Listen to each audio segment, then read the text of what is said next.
Hold the door! Hold the door! Hold the door!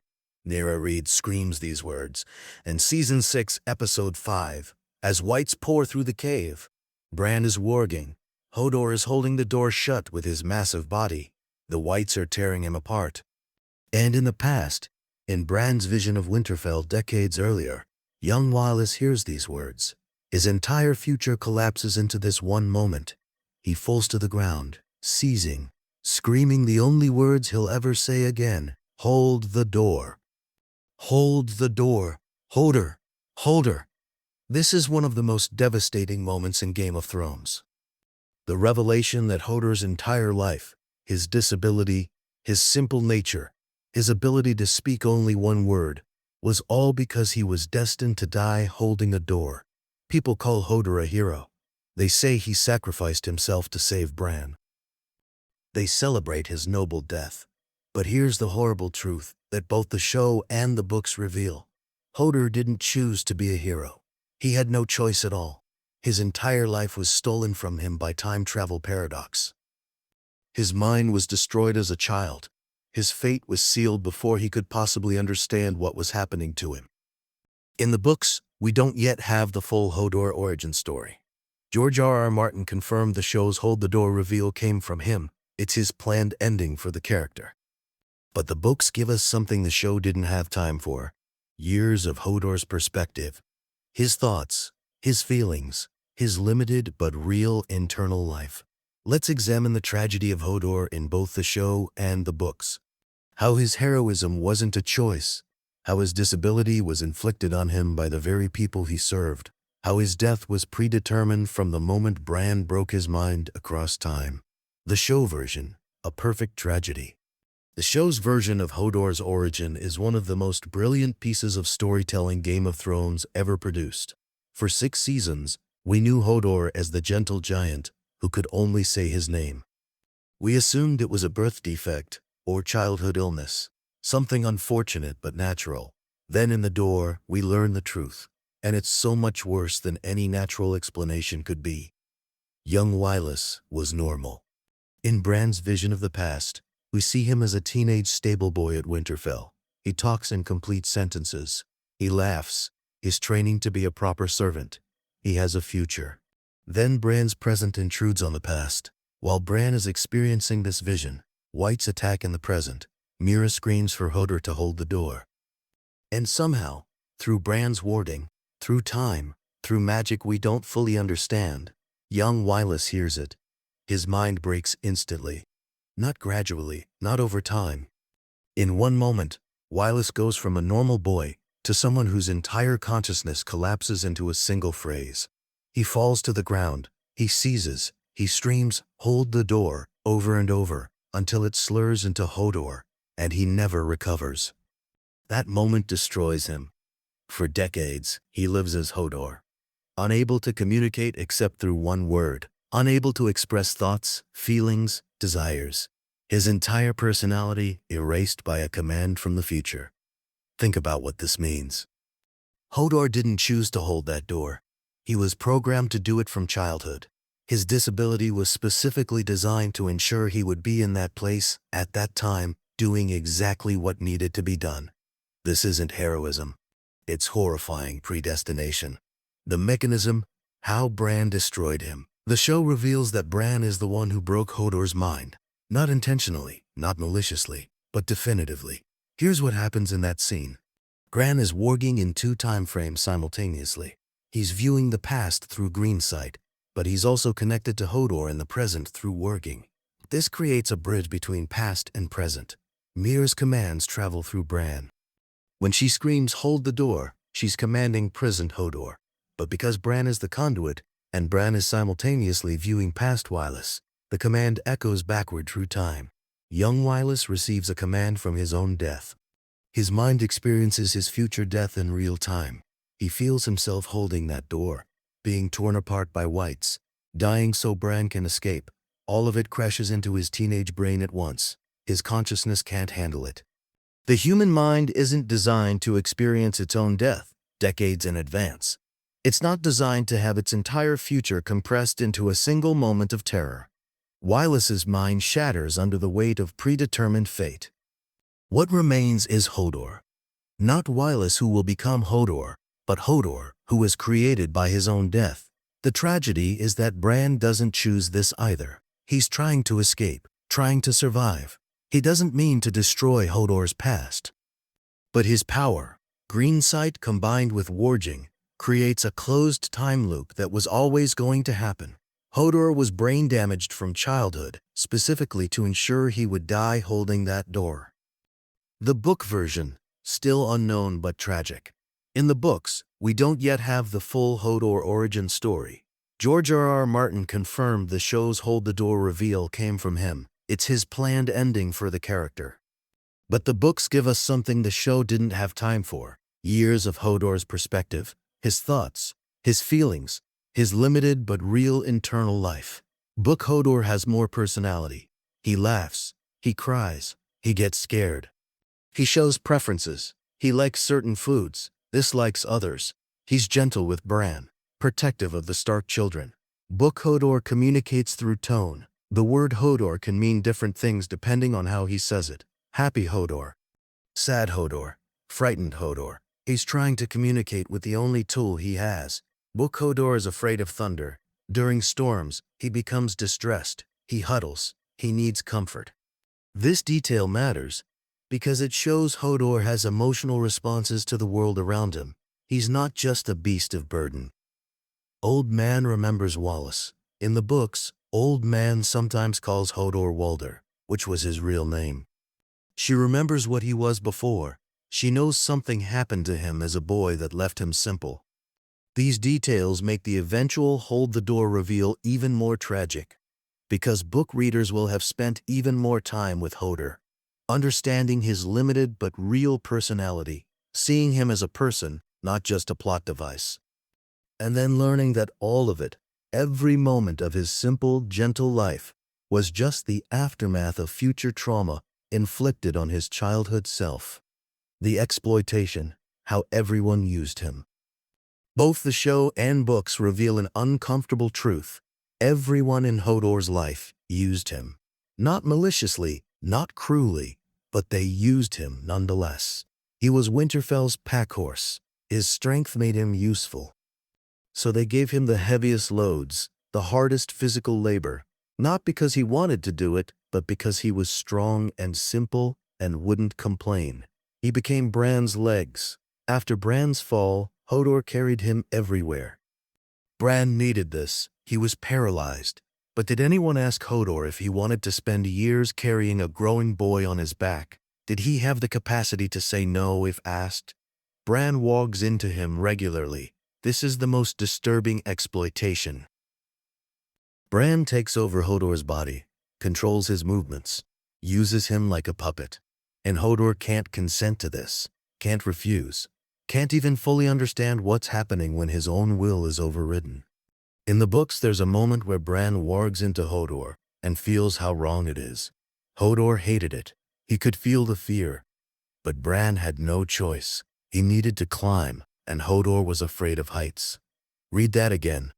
Bran knows Hodor hates being controlled, knows it frightens him, and does it anyway, because he has no choice. But Hodor has even less choice. His body is being stolen. His will is being overridden.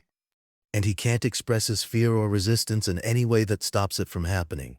This makes Hodor's eventual death even more tragic, because his entire life was defined by having his body and will controlled by others. And his death is the ultimate expression of that. He dies because Mira commands it, Bran channels it, and his younger self was programmed to obey it. He never had a choice. The disability, not a blessing, a curse.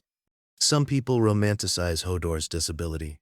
They say he was pure because he was simple, that his limited understanding protected him from the cruelties of the world. This is nonsense, and both the show and books make this clear. Hodor feels fear. In both versions, he's terrified of thunder. He's afraid when danger threatens.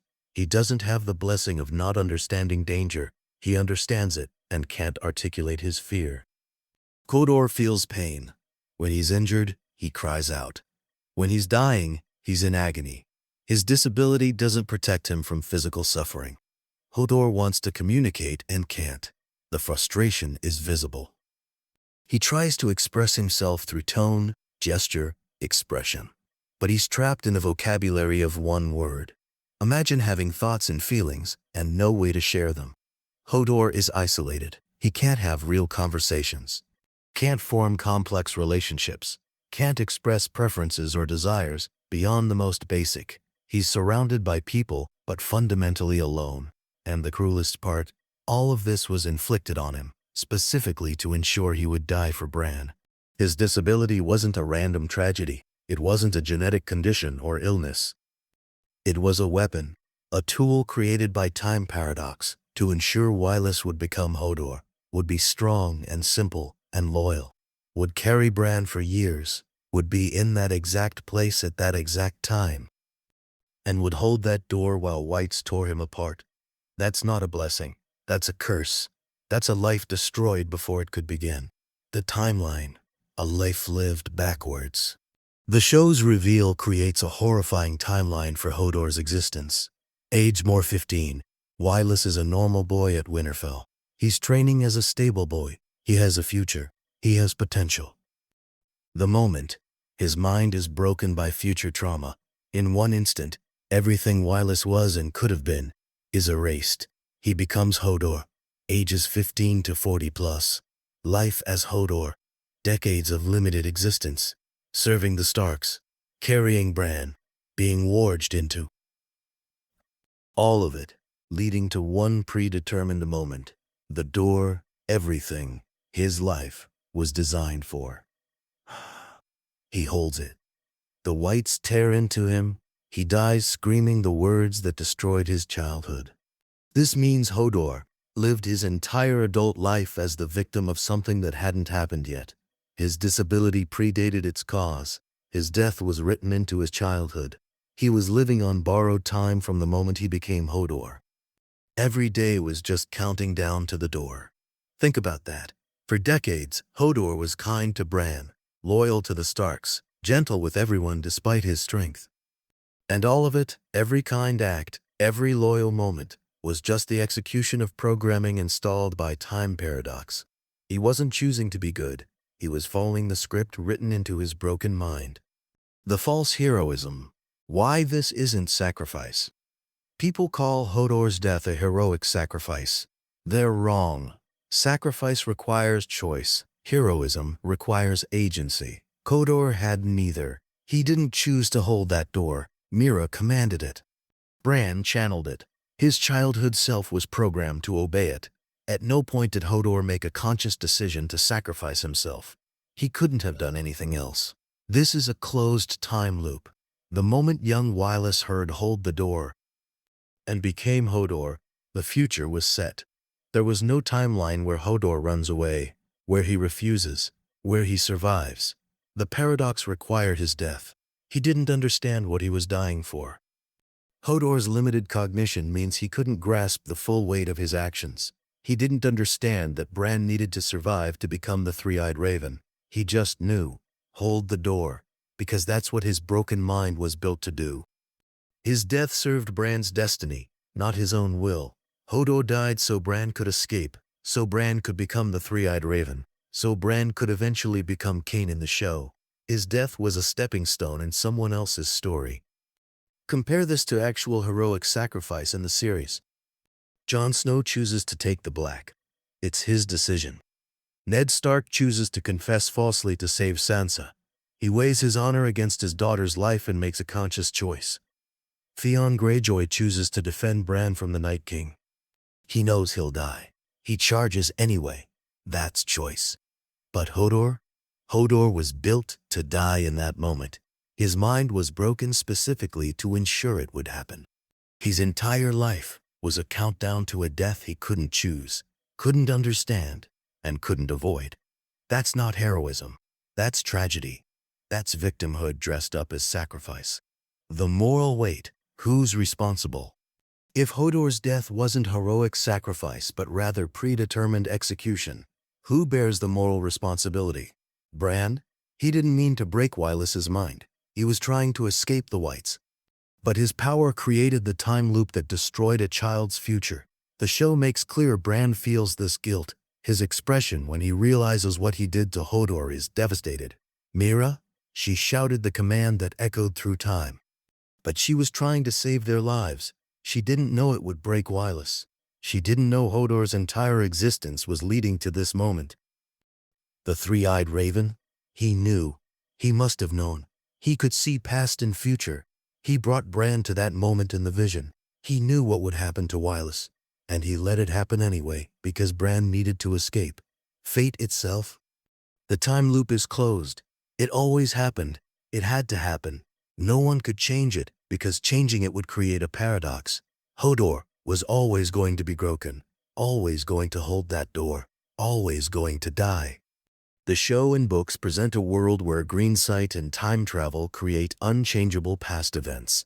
Bran couldn't not break Hodor's mind, because he already had. The timeline is fixed. This makes Hodor's tragedy even worse.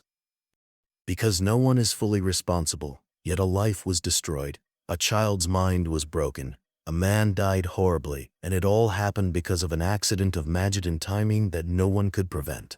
Hodor is a victim of causality itself. The show versus books, different emphasis, same tragedy. While the books haven't shown us the hold the door moment yet, we can compare how each medium has treated Hodor. The show gives us the visual horror. We see young Wireless seizing. We see the whites tearing through the door. We see Hodor's body being ripped apart. The visual medium makes the death immediate and visceral. The books give us Hodor's inner life. We get POV chapters where Bran wargs into Hodor. We feel Hodor's fear, his confusion when his body is controlled, his simple but real personality. The show emphasizes the time loop. The cutting between young Wireless and dying Hodor. The revelation of what his name means. The closed causality loop. It's a puzzle box tragedy, perfectly suited to visual storytelling. The books emphasize the ethics of warging. Martin spends more time on how wrong it feels to control Hodor, how Hodor hates it, how Bran knows it's a violation but does it anyway. When the books eventually reach the hold the door moment, they'll likely give us what the show couldn't. Hodor's internal experience of dying. His thoughts, limited as they are, as his body is torn apart.